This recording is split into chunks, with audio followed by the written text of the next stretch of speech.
Bismillahirrahmanirrahim. Assalamualaikum warahmatullahi wabarakatuh. Innal hamdalillah nahmaduhu wa nasta'inuhu wa nastaghfiruh wa na'udzu billahi min syururi anfusina wa min sayyiati a'malina. May yahdihillahu fala mudhillalah wa may yudlil fala hadiyalah. Asyhadu an la ilaha illallah wahdahu la syarikalah wa asyhadu anna Muhammadan abduhu wa rasuluh. Allahumma shalli wa sallim wa barik ala nabiyyina Muhammad wa ala alihi wa sahbihi ajma'in, amma ba'd. Alhamdulillah, Allah masih mempertemukan kita dengan bulan Ramadan pada tahun ini, meski dalam keadaan kita sedang dilanda virus yang melanda seluruh dunia, tetapi alhamdulillah kita masih bisa bertemu dengan bulan Ramadan ini dan bisa menjalankan perintah-perintah Allah, yaitu siyam, qiyam, dan ibadah-ibadah lainnya. Mudah-mudahan semua ibadah kita diterima oleh Allah Subhanahu wa ta'ala, dan mudah-mudahan kita masih dipertemukan kembali dengan Ramadan yang akan datang. Baiklah,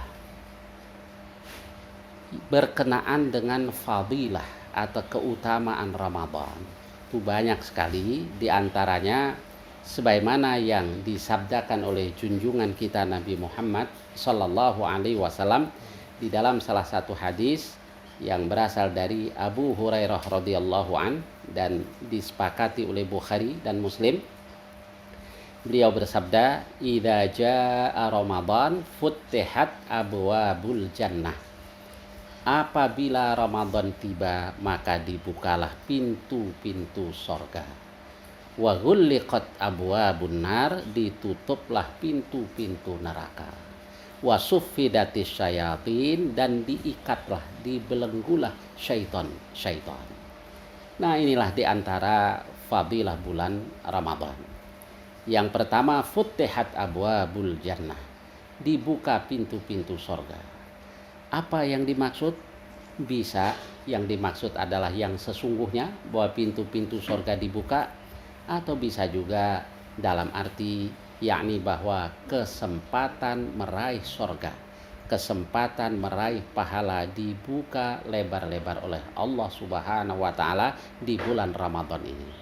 Wa ghulliqat abwabun nar, ditutuplah pintu-pintu neraka, yakni kesempatan untuk mencari ampunan Allah, kesempatan untuk mencari maghfirah dari Allah Subhanahu wa ta'ala dibuka lebar-lebar di bulan Ramadan ini. Kemudian yang ketiga, wasuffidatis syayatin, syaitan diikat. Apa yang dimaksud dengan wasuffidatis syayatin? Apa dalam arti bahwa syaitan benar-benar tidak bisa menggoda kita? Nah, mungkin timbul pertanyaan, kok banyak juga orang yang melakukan maksiat di bulan Ramadan?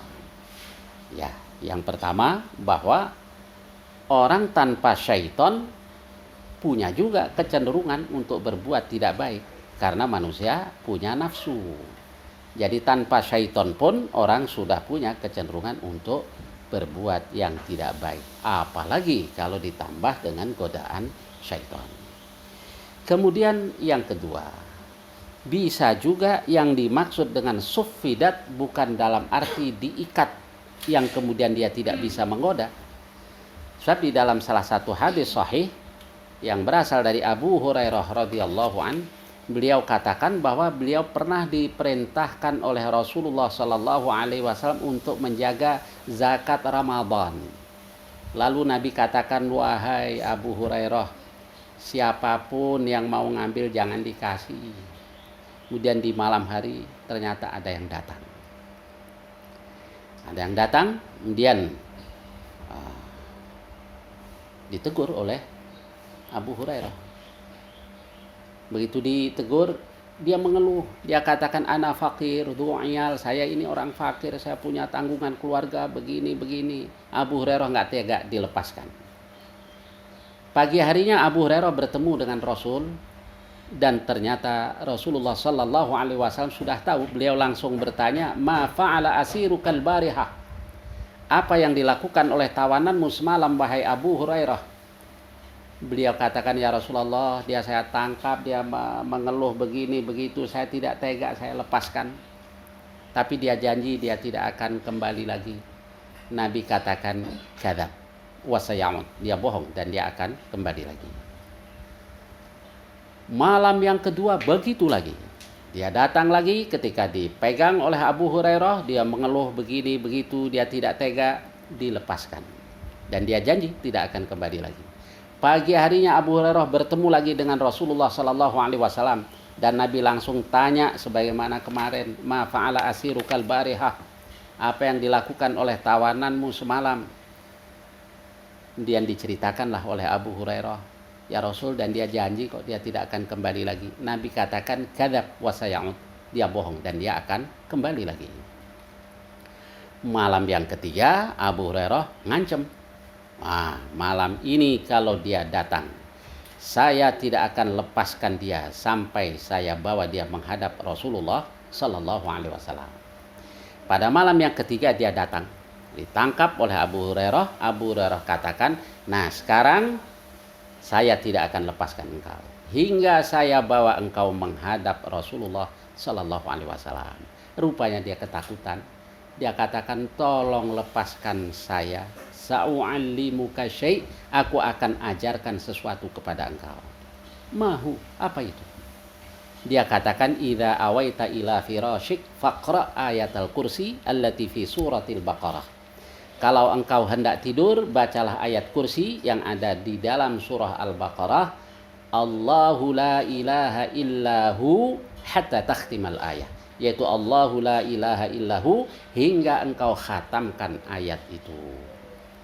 Fa innahu la yazalu laka minallahi hafidh, sebab akan ada penjaga dari Allah buat engkau. Jadi Allah akan kirim penjaga, yaitu malaikat buat engkau.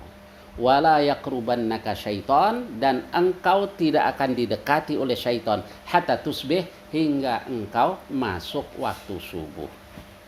Kemudian dilepaskan oleh Abu Hurairah.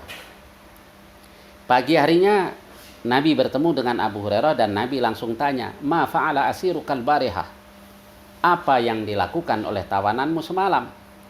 Diceritakanlah hal itu kepada Rasul oleh Abu Hurairah radhiyallahu anhu. Lalu apa kata Rasul? 2 hari berturut-turut Nabi katakan kadzab wa sayamut, kadzab wa sayamut, dia bohong dan dia akan kembali, dia bohong dan dia akan kembali. Untuk kali yang ketiga ini Nabi katakan shadaq, dia benar. Wa huwa kadzub, padahal dia itu tukang bohong. Tahukah engkau, wahai Abu Hurairah, siapa yang datang ke tempatmu semenjak 3 malam yang lalu? Saya tidak tahu ya Rasul. Dzaka syaitan, itu adalah syaitan. Loh, itu kan terjadi di bulan Ramadan. Ternyata setan lepas juga. Tetapi ternyata setan kalah. Dan kelemahannya diberitahukan kepada Abu Hurairah, yaitu kalau mau tidur membaca ayat kursi, maka Allah kirim penjaga, yaitu malaikat, dan tidak akan didekati oleh syaitan sampai masuk waktu subuh. Saya pernah dengar juga orang katakan, itu bukan perintah Rasul, itu kan sumbernya dari syaitan. Antar dulu dong. Yang kita jadikan hujjah itu bukan perkataan syaitan tadi, bukan. Yang kita jadikan hujjah dalam syariah adalah kitab Allah dan sunnah Rasul, yaitu sabda Rasul, shadaq wa huwa kadzub, dia benar tetapi dia sebenarnya adalah seorang pendusta. Jadi kata shadaq itulah yang dijadikan sebagai dalil. Jadi dianjurkan kita membaca ayat kursi kalau mau tidur. Berdasarkan hadis ini, kalau hadis tentang siam Ramadan tadi diartikan diikat, dibelenggu dalam arti tidak bisa menggoda, kayaknya tidak pas juga. Buktinya tadi syaitan menggoda Abu Hurairah di dalam bulan Ramadan. Cuma godaan syaitan tidak sedahsyat di luar bulan Ramadan. Jadi di dalam bulan Ramadan ini kita dibantu oleh Allah Subhanahu wa taala. Ini bulan bonus, yaitu pertama pintu-pintu sorga dibuka, pahala dibuka lebar-lebar oleh Allah, pintu neraka ditutup. Ayo kesempatan menyelamatkan diri dari neraka, istighfar, bertaubat kepada Allah. Kemudian godaan syaitan tidak sedahsyat di luar bulan Ramadan. Kalau tidak lulus maka kebangetan. Berarti orang ini memang biasa menuruti keinginan hawa nafsunya. Sudah dibantu sedemikian rupa oleh Allah, tetap saja tidak lulus. Baiklah, kemudian kalau di hadis tadi dibicarakan tentang pintu sorga yang dibuka, pintu neraka ditutup, artinya pahala, maghfirah. Ya, dua hal inilah yang kita diperintahkan oleh Allah Subhanahu wa taala untuk segera prioritaskan, untuk segera kita kejar sebelum yang lain-lain. Karena itu Allah Subhanahu wa taala berfirman, a'udzubillahi minasyaitonir rajim. Wasari'u ila maghfiratin mir rabbikum wa jannah. Dan bersegeralah kamu menuju ampunan dari Allah dan surga Allah. Jadi dua hal yang Allah perintahkan untuk kita kejar, untuk kita prioritaskan. Maghfirah, ampunan Allah, wa jannah, dan surga Allah. Kalau kita lihat salafus salih, para sahabat radhiyallahu anhum, betapa mereka sangat memprioritaskan ampunan Allah dan surga Allah Subhanahu wa taala. Asal sudah mendengar kata surga, mereka bergegas. Sebagai satu contoh, ada seorang perempuan berkulit hitam yang datang kepada Rasul. Ya Rasulullah, ini usra wa ini atakasyaf. Wahai Rasulullah, saya ini usra. Kalau orang sekarang bilang epilepsi kali, usra. Usratnya saya jatuh terkapar, nggak sadarkan diri, ya mungkin epilepsi. Wa ini atakasyaf, dan pakaian saya biasa kebuka. Doakan aku kepada Allah. Nabi kasih pilihan. In syi'ti da'autullaha laki. Kalau engkau mau, aku doakan engkau kepada Allah, biar Allah sembuhkan engkau. Wa in syi'ti sabarti walakil jannah. Nah, kalau engkau mau, engkau sabar saja, engkau dapat surga. Coba kalau kita dikasih pilihan begini oleh Rasul, pasti yang kita pilih sembuh dulu ya Rasul, baru surga. Itu juga udah cakep tuh. Kadang-kadang orang karena pengen sembuh, cara apa saja ditempuh mesti harus mempersekutukan Allah, ke dukun, dengan cara-cara yang tidak dibenarkan oleh Islam. Insyaallah. Ternyata perempuan ini memilih asbir ya Rasulullah, saya sabar saja wahai Rasul. Jadi kalau dikasih pilihan, kalau mau sabar saja engkau dapat surga, dia katakan asbir, saya sabar saja ya Rasul.